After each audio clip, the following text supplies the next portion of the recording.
ए म हाम्रो देशको पुलिस प्रशासन आर्मी सेना सबैलाई एउटा के विनम्र अनुरोध गर्दछु र बुझाउन खोज्न चाहन्छु भने तपाईहरु विचार गर्नुस् के राजा हुँदाखेरि 2-4 जना हवलदार पनि गाउँमा पस्दा अपराधीहरु गाउँ छोडेर भाग्थे के त्यो प्रशासन थियो के सम्झनुस् न तपाईहरु वा आफू नयाँ हुनुहुन्छ भने आफ्नो बुवाहरुलाई सोध्नुस् के म हरेक पुलिस प्रशासनलाई पनि एकचोटी सोध्नुस् बुझ्नुस् अध्ययन गर्नुस् भन्छु के 2 जना हवलदार मात्रै गाउँमा पुगे भने पनि अपराधीहरु गाउँ छोडेर जिल्ला छोडेर भाग्थे के अहिले हेर्नुस् त पुलिस प्रशासनको पनि के इज्जत राखेछन् यिनी झोले नेताहरुको पावर र सोर्सको कारणले यिनका झोलेहरुले बीच बाटोमा कहीं पिट्छन् कहीं लखेट्छन् कहीं बेइज्जत गर्छन् कहीं गाली गर्छन् कुनै भ्यालु छ पुलिस प्रशासनको यो गणतन्त्रमा त्यसैको लागि राजतन्त्र चाहियो के हिन्दू राष्ट्र चाहियो के बुझ्नुस् है पुलिस प्रशासनजीहरु मेरो अनुरोध छ राम राम सम्पूर्ण हिन्दू नेपाली सनातनी साथीहरुलाई तिहार तथा छठको धेरै धेरै शुभकामना छ सबैको घरमा खुशी छाओस् तर मेरो धर्मको सम्मान नगर्ने वा मेरो धर्म बराबर नै अरूको पनि धर्म भनेर तुलना गरेर धर्मनिरपेक्ष गराउ मेरो देशलाई धर्मनिरपेक्ष गराउने यी दोगला दलाल विदेशी एजेन्टहरूलाई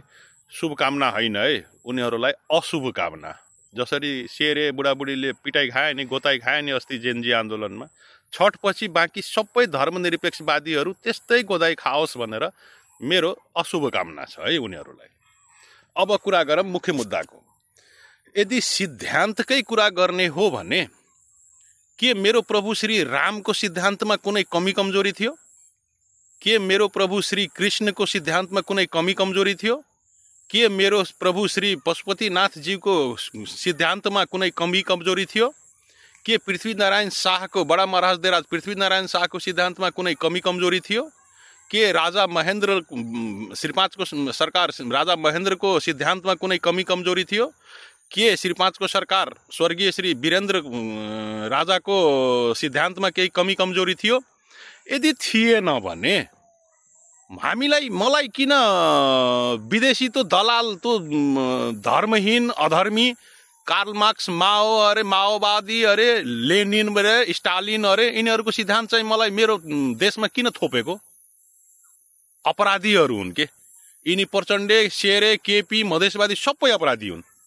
मेरो देशको सिद्धान्त नै हिन्दू राष्ट्र सनातनी सिद्धान्त हो र त्यसमा कुनै कमी कमजोरी छैन भने म त विदेशीको सिद्धान्त मेरो देशमा पालना गर्नुपर्ने म विदेशीको सिद्धान्त मेरो देशमा लाद्नु पर्ने मेरो देशको मूल मौलिकता नै हिन्दू सनातन राष्ट्र हो